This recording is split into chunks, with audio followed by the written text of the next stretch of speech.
In this video, we're going to explore what a track matte is, a luma matte and an alpha matte. What are all these mattes and what are they doing? They're doing this. The result is some sort of nice transition.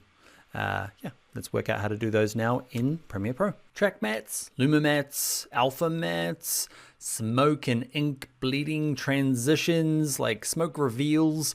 These are all kind of the words that get used to do what we did at the beginning there. So the construction is the same, even though the terms are slightly different. We all end up doing a very similar process. So let's get started. First up, in your exercise files under transitions, I got a couple for you. So this is basically what a matte looks like. So it's M-A-T-T-E.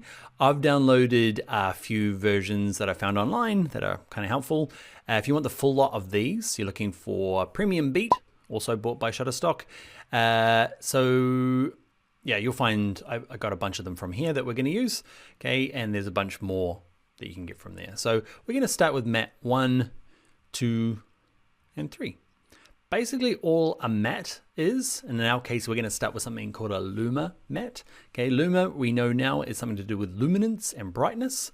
Okay, so luma means the white bits in here, okay, are going to stay fine, and the dark parts are going to turn into an empty hole or a mask for our transition. So it's just a bit of footage that is black and white and can be gray. The black bits become masks. You can invert them all, but that's the basic understanding of what a matte is, or at least in this case, a luma matte.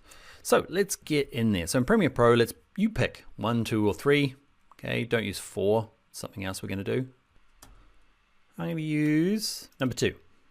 Okay, so bring in the matte that you like, 1, 2, or 3, and bring in clip 1 and 2, because we're all sick of Irish tourism. So we can got another couple of videos for us.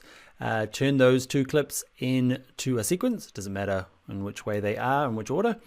Okay, and yeah, track mattes. Let's talk about them. They're strange. If you, at the end of this video, go, man, that was weird. Don't worry, everyone thinks they're weird. Okay, so I'm going to get rid of the audio on these. Who remembers the shortcut? Okay, remember, hold down the Option key and click off. Click on Option key on a Mac, Alt key on a PC to delete the audio. Now, the way this needs to work is you need some sort of overlap. It doesn't matter if it's like that or like that, but the 2 clips need to cross over, okay, for this to work. So I'm going to do mine like that. How much they cross over will depend on the track matte you use. In my case, let's have a look at this one, double click it. It's about that long, okay? So it is exactly 1 second, 11 frames long. So it needs to be at least that long overlap. The way to do that though is I'm going to bring in just the video of this one, okay, and that's how much overlap we need. So let's get that there. So they're kind of working. So the way this works is, so that's the strange structure. Your 2 clips that you want to transition between need to be underneath the matte, and they need to be overlapped. So that's phase 1. Phase 2 is adding the effect. Okay, so we're going to go into our effects panel. Okay, and we use something called, if you type in M-A-T-T-E, for the mattes, we're going to use this one called track matte key. So key and keying is another word for masking. Track matte is the generic word for luma mattes, and I've talked about alpha mattes. Track matte is not another one, it's just this is a track. We're using mattes, which are these things here. Sometimes they can be alpha mattes, sometimes they can be luma mattes. I'm going to dump it on here. You're like, that seems logical. No, no, no. It needs to go on the clip underneath. Okay, so not on this. This just hangs out there at the top. It's the clip underneath. Okay, I'm going to move it so it's there. Clip underneath, add your effect to. I've got it selected. I'm going to go to my fix controls, and I'm going to say I would like this matte. Oh, compositing using. Are we using an alpha matte or a luma matte? And you're like, I don't know what an alpha matte is. I barely know what a luma matte is. We're going to use the light parts and the dark parts, the luminance. Okay, we're going to do that. And it's still not working. Why? Because we need to decide which track. I'm going to do it on video 3. Remember, we've got 1, 2, and 3. Let me zoom in, plus, shift plus. Remember, I've got, let's make it all bigger for you. Move it down. You can see I've got video 1, 2, and 3. So that's selected. It's a luma matte. It's on video 3. Oh, and it's almost working. You're like, it's working, except it goes black.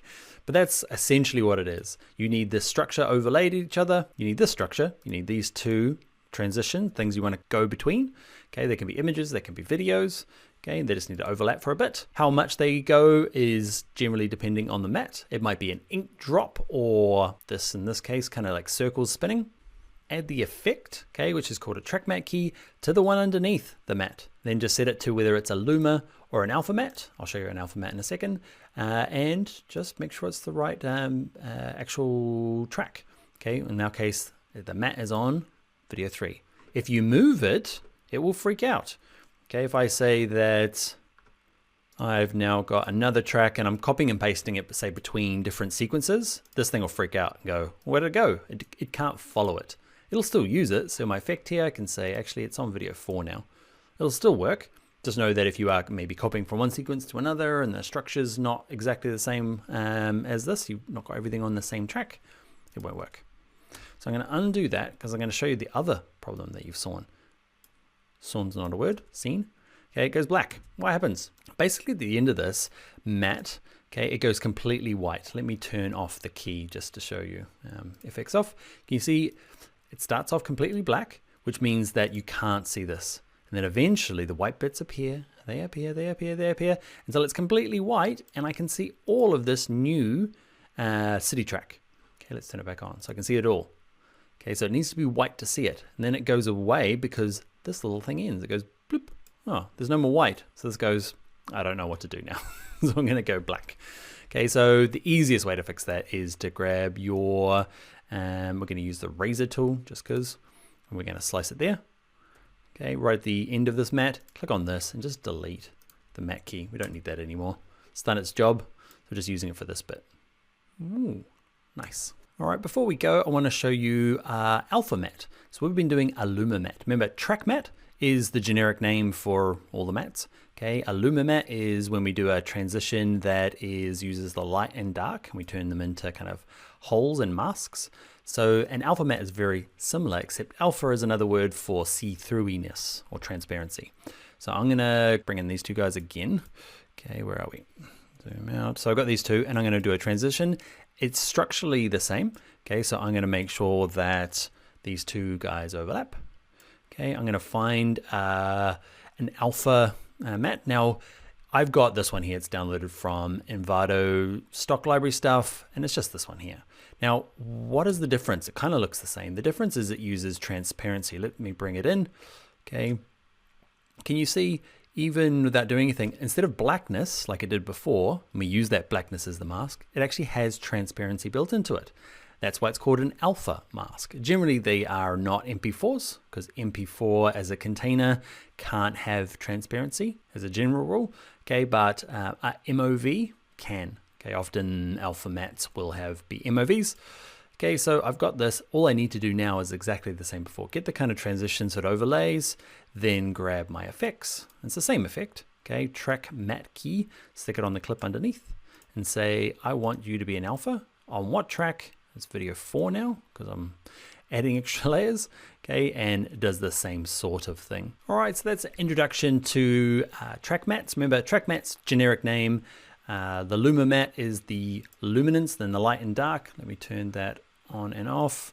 Okay, so it uses the light bits and the black bits to decide how the transition works. And alpha matte, alpha is another word for transparency, see-throughiness.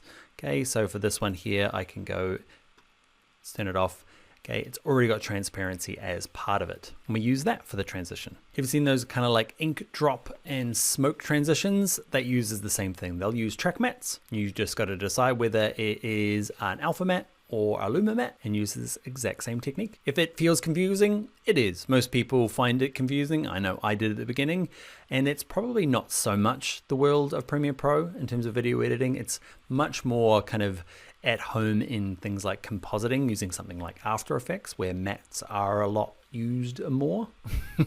Okay, so yeah, if you do find it's like, that's weird, but bookmark this so you can come back and know that structure, how the clips need to be. But that's it. Let's escape from the track matte extravaganza, and I will see you in the next video.